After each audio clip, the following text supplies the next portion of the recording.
Drop the gun. बहुत हिम्मत है तुझमें। तू अपनी मनमानी करेगा? किसके कहने पर कर रहा है तू ये सब? कमिश्नर ऑफ पुलिस, समझ गए? I am Jayant Swami, ACP special branch. ये एक अंडरकवर ऑपरेशन है अल्बर्ट के लिए। आम इंसान को गुंडे तंग करें तो उन्हें भी पुलिस छोड़ती नहीं है। इसने तो पुलिस को मारा है, तो हम इसे जिंदा कैसे छोड़ सकते हैं? इसीलिए मैंने उन सबको बीच सड़क में मारा है। ईमानदार पुलिस वाले को मारकर ये लोग खुद को शेर समझते हैं सर। आज उसी ईमानदार पुलिस वाले के लिए इन्हें खत्म करना उतना ही जरूरी है। आज के बाद इस शहर का हर एक गुंडा, हर एक बदमाश पुलिस से आंख मिलाने से पहले डर के मारे कांप जाएगा। तभी इस वर्दी की इज्जत रहेगी। नमक छिड़क रहा है। हुआ ये कि कल मैं और मेरी बीवी मंदिर गए थे। तभी अचानक एक बंदर ने हमारे सामने से रोड क्रॉस किया। ठीक है। उसे देख के मेरी बीवी बोली, देखो देखो तुम्हारा रिश्तेदार कैसे रोड पर आवारा घूम रहा है। अब ये सुन के मैं क्या चुप बैठता? मेरी खसक गई। मैंने बोला ससुर जी पाए लागू, बस फिर क्या। अबे तू भी ना मुंह बंद नहीं रख सकता अपना। अरे अपनी भी तो प्रेस्टीज का सवाल बन चुका था यार। कैसे हो बेटा, सब ठीक है ना? मैं बिल्कुल ठीक हूँ। आ गए? हे, कैसी हो? मौसी जी, ये भैंस दिन में कितना लीटर दूध देती है? अरे बेटा, ये भैंस नहीं, ये तो गाय है। अरे मौसी जी, वो तो मैं भी जानता हूँ। मैं तो दूध निकालने वाले इस भैंसे की बात कर रहा था। इतने प्यार से मेरी तरफ ना देखो, गाय नाराज हो जाएगी। अरे दूध निकालो, नहीं तो अंदर चला जाएगा। 12वीं के बाद 5 साल तू हॉस्टल में रहा। उसके बाद के 5 साल ट्रेनिंग और नौकरी की वजह से हमसे दूर रहा। तुझे हमारी परवाह है भी या नहीं? हाँ, हमें डायबिटीज है या ब्लड प्रेशर है, हम कौन सी दवाई खाते हैं, दिन में कितनी बार खानी पड़ती है, तुझे कुछ पता होगा ही नहीं, है ना? आपका बड़ा बेटा है ना इन बातों का ख्याल रखने के लिए। हाँ हाँ, मेरा बड़ा बेटा मेरी आंखों का तारा है। तू तो सिर्फ पैसे भेजता है, पर घर की हर जिम्मेदारी चाहे छोटी हो या बड़ी, ये सेल्वम ही हमेशा उठाता है। माँ, आपके बड़े बेटे को लोग सिर्फ यहाँ जानते हैं। कभी मदुराई आकर मेरे बारे में लोगों से पूछिए, वो कहेंगे धन्य है वो माँ जिसने ऐसे संस्कारी बेटे को जन्म दिया। मेरे नाम की माला जपते हैं वहाँ। वाह, अपने मुंह मियां मिट्ठू होना कोई तुझसे सीखे। माँ, जय को कम से कम चैन से खाना तो खाने दो। अरे मेरे लिए जरा दाल लेकर आओ। सुनो, तुम मेरी बात मानो, यहीं रहो आराम से एक राजा की तरह। अरे राजा ही तो है। आजकल त्रिची में अपना साम्राज्य फैलाया हुआ है। आप इतना चौंक क्यों गए? भवानी और उसके 2 टके के गुंडों ने मदुरई में दहशत फैला के रखी थी। लोगों के नाक, कान और सर में दम करके रखा था। फिर क्या हुआ पता है? सीधा एनकाउंटर कर डाला। किसने? ये आपके भाई ने ही तो किया। आप कहाँ रहते हो उससे फर्क नहीं पड़ता, आप क्या करते हो उससे पड़ता है। आपके भाई की वजह से मदुरई के लोग टेंशन फ्री हो गए।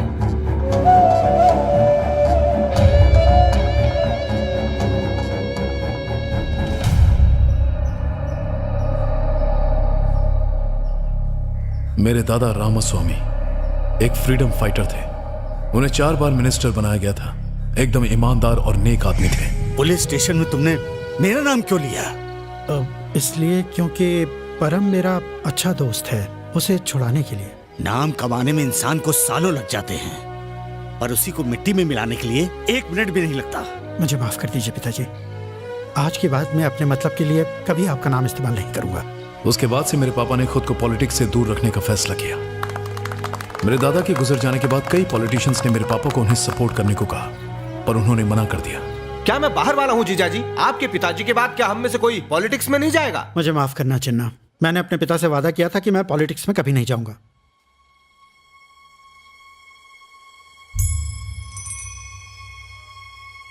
वादा तोड़ने की कोई जरूरत नहीं है।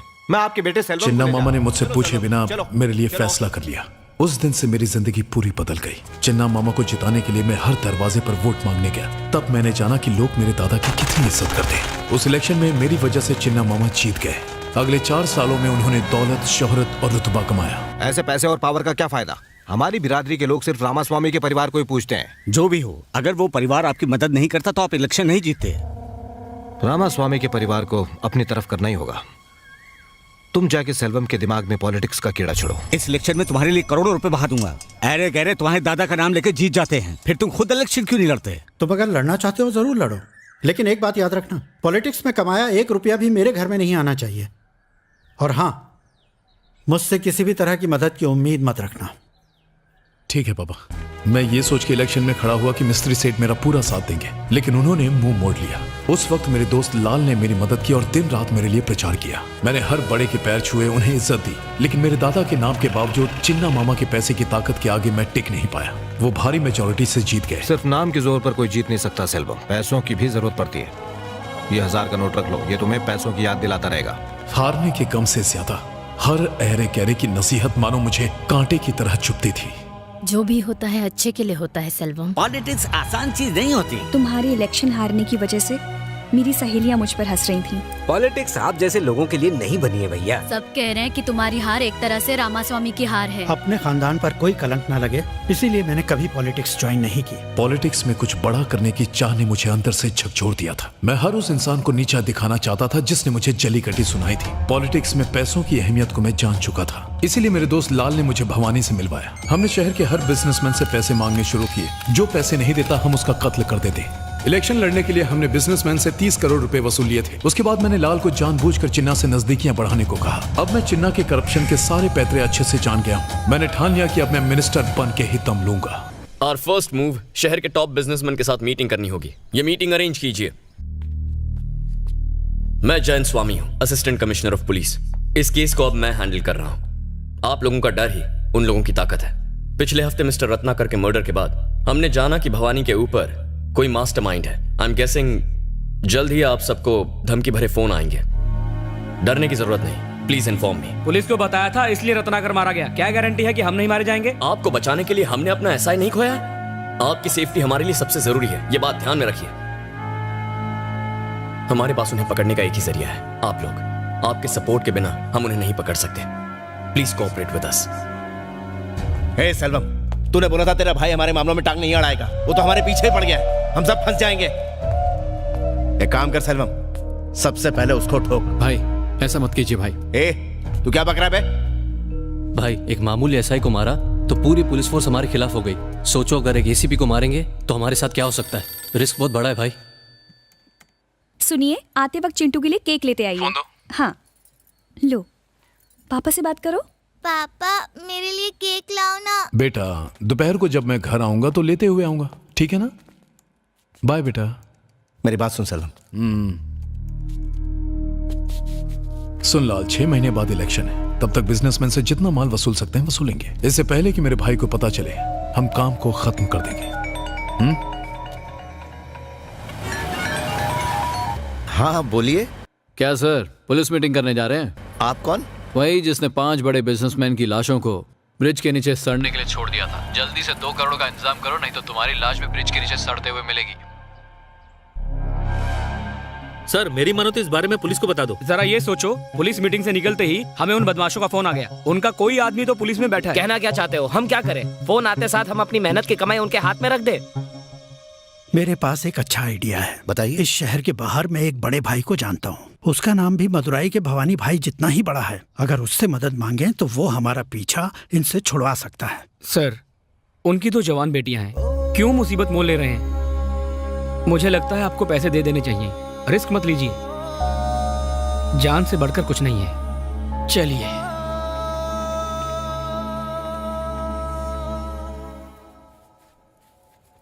जय।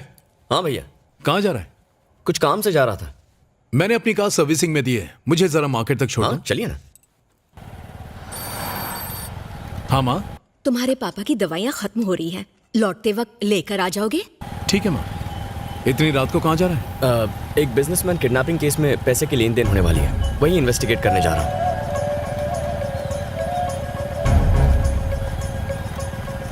बस यहीं मोड़ पर रोक दे, यहीं। चल जल्दी आना भैया। हे आदि। हाँ भाई। मेरे भाई का पीछा करो और मुझे खबर देते रहना। ठीक है भाई।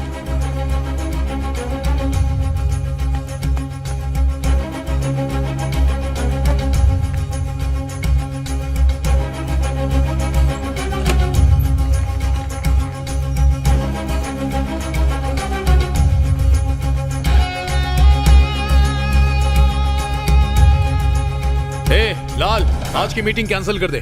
क्यों, क्या हुआ? मेरे भाई को हवा लग गई है। इम्पॉसिबल। बिजनेसमैन ने अपने मुंह से एक शब्द भी नहीं बका होगा। एक नंबर का फट्टू है साला। ए तू कैंसिल कर। मेरे भाई ने मुझे खुद बताया कि उसे इसकी खबर मिल चुकी है। सर आज की मीटिंग कैंसिल करनी होगी। लेकिन मैंने तो किसी को कुछ नहीं बताया। कैंसिल करनी पड़ेगी। फिर कब मिलना होगा? फोन करके बताऊंगा।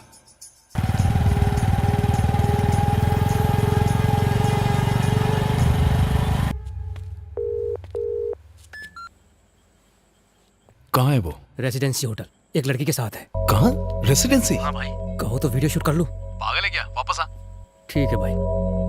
काफी पहले तुमसे कहना चाहता था, सोचा बाद में बता दूंगा। क्या हुआ सेल्वम, तेरा भाई तुझे टोपी पहना के कहीं और चला गया? हाँ, लड़की से मिलने जा रहा है तो क्या मुझे सच बताएगा? उस मनोज सेठ से कल की मीटिंग फिक्स कर ले। ठीक है भाई। खाली फोकट टेंशन दे दिया। गुंडा था तब आवारा कुत्ते जैसे छू छू भागो यहाँ से करती थी। जैसे ही पता चला पुलिस वाला है, पालतू पपी की तरह गले लगा लिया। ये कुत्ता पहले घाट का था, अब उसके घर का हो गया है। सौम्या, मैं मत कर ज्यादा फ्लर्ट, वरना दिमाग में भर जाएगी डर्ट और कुछ दिन बाद तेरा दिल हो जाएगा हर्ट। अगर कर दी तूने अपनी लिमिट क्रॉस तो कर दूंगा तुझे out on a full toss. बेचारे की थोड़ी फैमिली प्रॉब्लम है।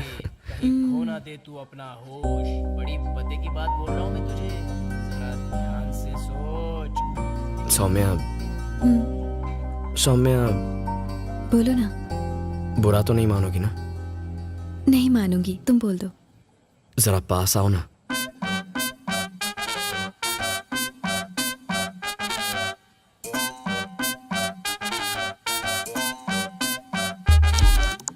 बिल भर दोगी ना? मैं पैसे नहीं लाया।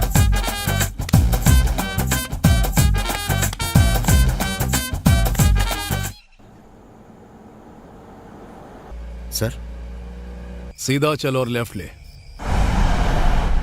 गाड़ी यहाँ से आगे निकल गई।